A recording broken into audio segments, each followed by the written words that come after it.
Magandang umaga po sa lahat. Bangi ko dito po sa harap po ng Terminal 3. Dito sa Andros Avenue.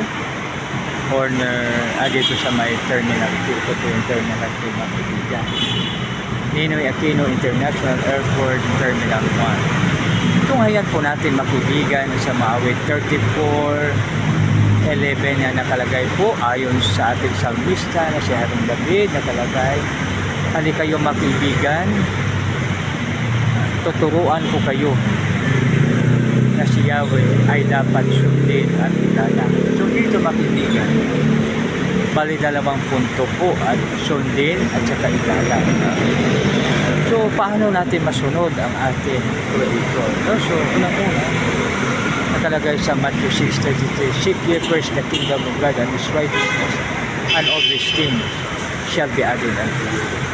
So dito mga kaibigan, unahin natin sa lahat, pagising sa umaga, unahin ang Panginoon pasalamatan dahil binantay na tayo kagabi na hindi siya naidlip at hindi natutulog. So ibig sabihin na love tayo ng ating Panginoon.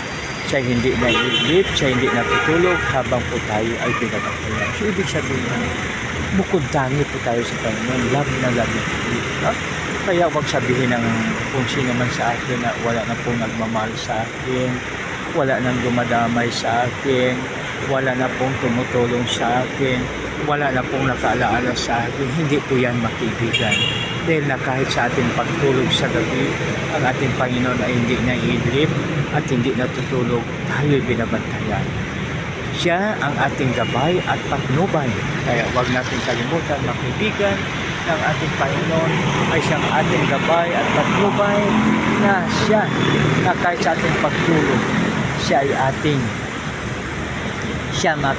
ating tagabantay makikitan. Alalahanin po natin kaya sa ating pagising sa umaga dahil ang ating Panginoon ay binantayan tayo at inaalalayan tayo upang tayo makagising sa umaga.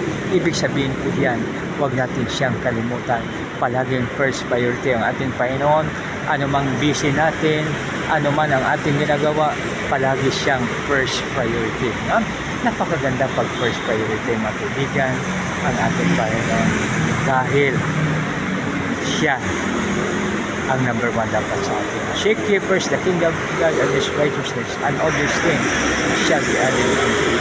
Malakay, unahin natin hanapin ang kaharian ng Diyos at ang iyang katarungan upang ang lahat ng ito ay idaragdag sa atin.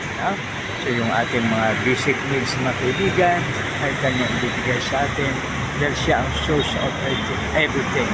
Siya ang pinaka-the best na ating paglingkuran ay ang ating Panginoon. Mga kaibigan, maraming salamat po sa inyo. So huwag natin kalimutan ang sabi ng ating salmista ni Haring David, ang sabi niya mga kaibigan ay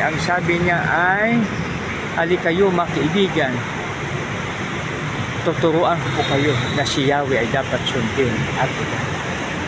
Napakabuti at napakadakila ang ating Panginoon. God bless us all.